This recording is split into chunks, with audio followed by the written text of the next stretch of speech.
You'll be walking down the street and you'll see like a group of black dudes walking. Not just any old black dudes. We talking, thugs. Talking, there'll be some thugs. And in the group, they got like one or two, sometimes as many as 3 white guys will be with them. You ever seen this? Well, let me tell you something about those white guys. Those white guys are the most dangerous motherfuckers in them groups. It's true, man. It ain't no telling what they've done to get them black dudes respect. Well, them black dudes have seen them do some wild shit, I'll tell you that. Today's video features one of the most disturbing incidents I've ever covered on my channel. Typically in the streets, when someone wants to take another person's life, they'll just shoot them with a firearm. Well, in today's video, something much more sinister happened. The subject of today's video stood out not just for being a white guy in the Chicago drill scene, but also for the heinous manner in which he died. He died in a manner consistent with the cartel or the mob, not in the way you would expect a Chicago drill rapper to die. The subject of today's video is not other than Gmebe Bandz, and today we're going to be telling his story. But before we get into the video, please be sure to like and subscribe. Gmebe Bandz, aka Billy the Kid, real name William Pickering, was originally from Texas. He grew up with just his mom, as his dad got locked up when he was born. Due to his dad's legal issues, Bandz had an off and on relationship with his father. Bandz later moved to Chicago. Once in Chicago, he started to build a name for himself. He became a member of a set called EBE. EBE resides on 79th and South Shore on the east side of Chicago. EBE is clicked up with another set called GME from 87th and Burley. Together they form GMEBE, standing for Global Money Eastbound Entertainment. GME consists primarily of black pea stones, and EBE consists primarily of Titanic stones, which are a subset of the black pea stones. In an interview with the legendary Chicago YouTuber Zach TV, Bandz said that he first came around GMEBE members when he tried to finesse them by selling them fake lean. For those that are unaware, lean is the popular drug involving a mixture of cough syrup that every rapper talks about. Bandz was selling them fake activist lean that he made from scratch using Robitussin. Once they found out, GMEBE members invited Bandz back to the block, then robbed him. After this incident, they gained respect for Bandz because they had never seen a white boy act the way he did. They felt that they could make money together, so they let him officially become a member. From this day on, Bandz was a Titanic stone. Bandz was a rapper and started rapping when he was just 15 years old. He listened to rappers like Eminem, Bun B, 50 Cent, Yo Gotti, Pip C, Gunplay, Paul Wall, and Nas growing up. When he was 16, he was sent to a juvenile camp in Missouri for troubled youths. It was there that he would write raps since they weren't allowed to listen to music. After the program, he went back to Chicago. GMEBE had various rappers, so after Bandz joined, he began making music with them. Due to Bandz' unique appearance as a white guy making Chicago drill music, he stood out, so some of his songs went viral.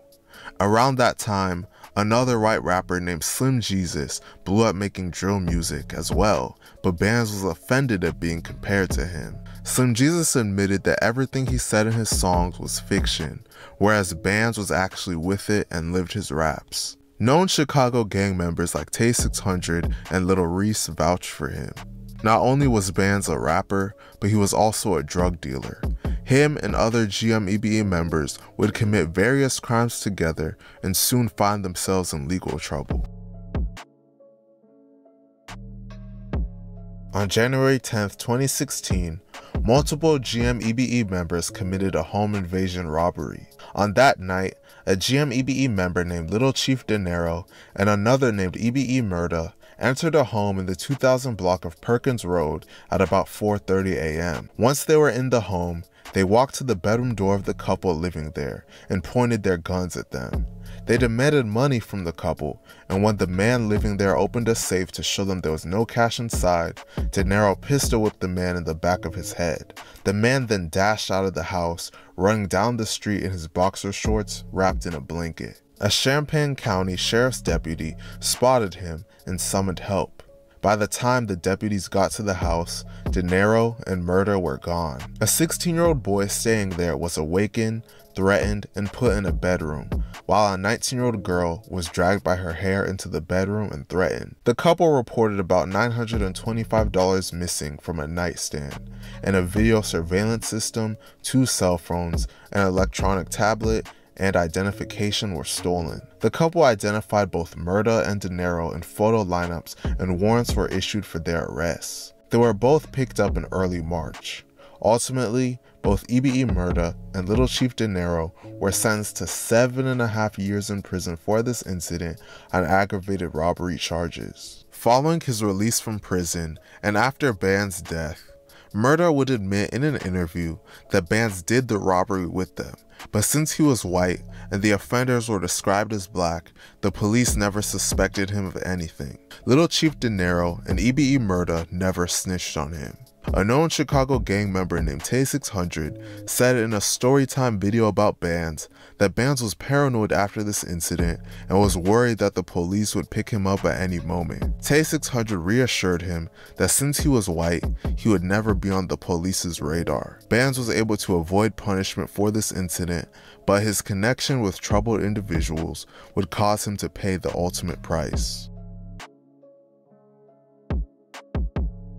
On May 25, 2019, Gmebe Bandz went to a home in the 5200 block of Indian Head Avenue in Rockford, Illinois, where 3 men waited inside. The 3 men were William R. Zate, Dakota Graff, and Colton Kennecker. Colton struck Bandz in the head with a baseball bat, then the 2 other men joined in, clubbing Bandz to death.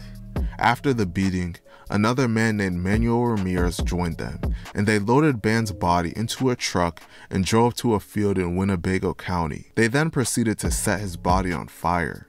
Following this incident, Bandz would be reported as missing, and his body would not be found until June 20th, 2019, about a month after his death.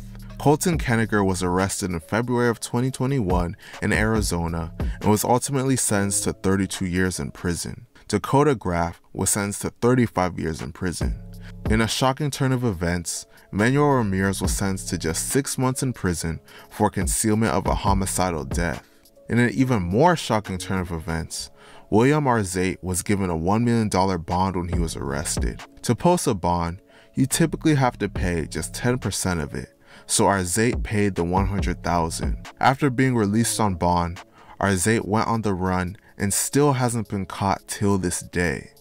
In his absence, the court sentenced him to life in prison for Bandz' murder. He is currently wanted on an outstanding warrant and will be forced to serve his life sentence if the police are ever able to catch him. Due to the crazy manner in which Bandz died, wild rumors have been circulating online about the reason for his death.